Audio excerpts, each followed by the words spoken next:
Most of what ends up in your IKEA bag, you never plan to buy any of it. Sweden engineered a $44 billion empire on one single, chilling insight: design the store so that once you step inside, you simply cannot find the way out. In 1943, a 17-year-old boy in the rural farmlands of Småland, Sweden, founded a small mail-order business from his family's farm.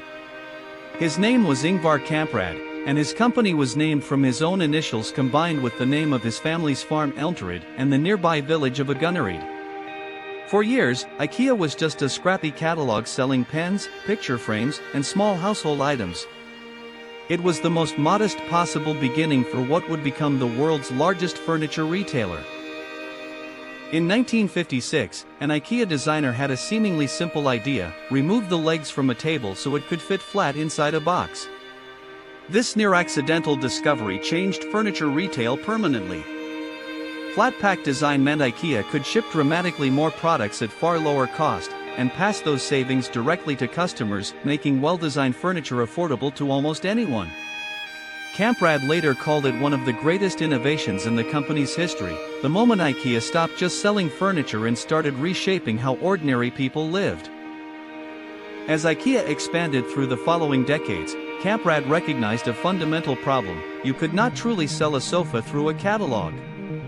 Customers needed to see it, sit in it, and imagine it in their own home. So IKEA began designing something retail had never seen before: a store that was not really a store, but a meticulously controlled psychological experience.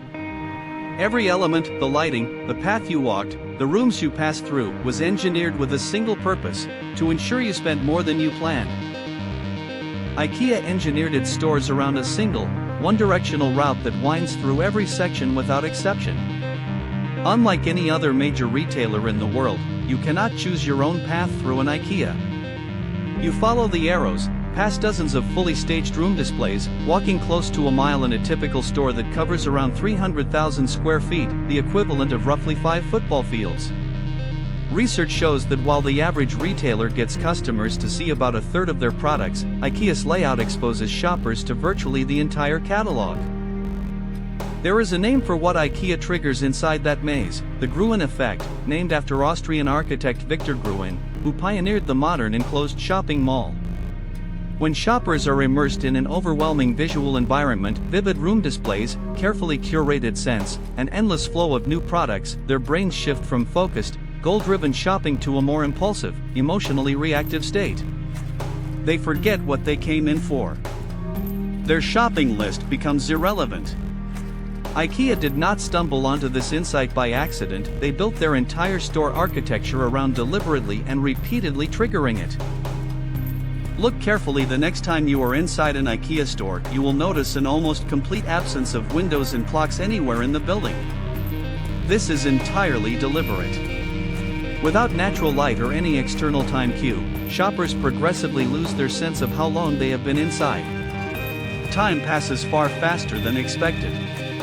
IKEA borrowed this tactic from casino design, where windows and clocks are famously removed to keep gamblers seated at the tables as long as possible. In IKEA, the goal is identical: keep you walking, keep you exposed to products, keep you spending. But the maze alone is not IKEA's most potent weapon. The fully staged room displays, living rooms with lit candles and throw pillows, kitchens with open cookbooks, children's bedrooms with toys scattered just so, are engineered to trigger something far deeper than purchase intent. Psychologists call it mental simulation. When you vividly imagine yourself living inside one of those rooms, you begin to experience a feeling of emotional ownership over everything you see. You are no longer evaluating a product, you are protecting a version of your future self. By the time you reach for that rug or those curtains, the decision has already been made for you. Here is something very few shoppers know: IKEA stores do contain shortcuts, hidden passages that cut through sections of the showroom, bypassing large portions of the long natural way. But there is no map distributed to customers, and the shortcuts are deliberately moved and reconfigured on a regular basis to prevent regular shoppers from learning how to use them.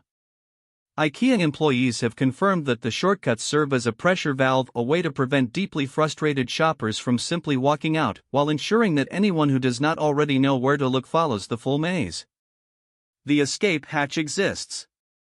IKEA just makes absolutely certain you cannot find it. After navigating the showrooms for over an hour, inspired, slightly disoriented, and progressively more tired, shoppers arrive at what IKEA positions just before the warehouse and checkout, the market hall. This section is loaded with hundreds of small, affordable items: candles, kitchen gadgets, cushions, plants, storage solutions, picture frames, all priced so cheaply that leaving them behind feels almost irrational. Crucially, shoppers reach this section at their exact point of maximum vulnerability. Energy is depleted, willpower is exhausted, and the cognitive resistance to impulse purchases is at its lowest. The market hall is not a convenience, it is a carefully engineered ambush. And then there are the meatballs. IKEA's in-store restaurants serve hundreds of millions of customers each year, with widely reported figures suggesting roughly 1 billion meatballs are sold in IKEA locations globally each year, making IKEA food one of the largest food service operations in the world. But the food is not a convenience service. It is a sales instrument. Studies consistently suggest that shoppers who stop to eat spend more time in the store and leave with fuller carts than those who skip the meal. A former IKEA restaurant manager described it plainly: "We've always called the meatballs the best sofa seller." Eating creates satisfaction. Satisfaction dissolves resistance. And dissolved resistance means a fuller cart. The psychology behind IKEA's strategy is staggering. Retail researchers and consumer behavior experts consistently find that a substantial majority of purchases inside IKEA stores are impulse buys, products the shopper had no intention of buying before entering. The maze, the room displays, the deliberate removal of time cues, the market hall, and the methodical erosion of rational decision-making all work in concert. IKEA has industrialized impulse buying at a scale no other retailer has ever matched and turned it into a $44 billion annual enterprise. But IKEA's psychological hold does not end when you leave the store, it deepens.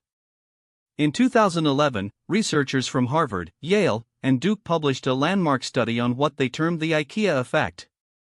The finding was striking: participants were willing to pay 63% more for furniture they had assembled themselves compared to identical pre-built pieces. The act of building something with your own hands, even if the result is slightly imperfect, creates pride, attachment, and a sense of ownership that makes the product feel significantly more valuable. IKEA had, seemingly by design, stumbled upon one of the most powerful dynamics in all of consumer psychology: labor creates love. Every element of the IKEA experience, the winding path, the relentless stream of displays, the hundreds of micro-decisions about colors, sizes, and styles, is a systematic drain on your mental resources. Psychologists call this decision fatigue. The more choices a person makes, the more their capacity for rational, deliberate judgment deteriorates. After 90 minutes inside an IKEA store, having weighed dozens of lamp designs, cushion options, and storage configurations, most shoppers arrive at the market hall with their willpower largely exhausted. They no longer evaluate whether they need something. They simply put it in the cart. IKEA has not just designed a store, it has architected a space that methodically disables the part of your brain that says no. Today, IKEA operates over 400 stores across more than 60 countries, generating tens of billions in retail sales annually and welcoming hundreds of millions of visitors each year. From Shanghai to Stockholm, Sao Paulo to Seoul, the same maze, the same meatballs, the same engineered psychology, and the same staggering result. In recent years, IKEA has begun testing new smaller urban store formats that adapt the traditional layout for city environments, an acknowledgement that the brand must evolve for new generations of shoppers. But for the generations who built IKEA into the most visited furniture retailer on the planet, the trap worked flawlessly.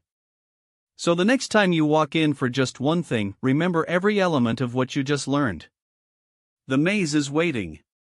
The meatballs are ready. And the only real question is, does knowing the plan actually help you escape?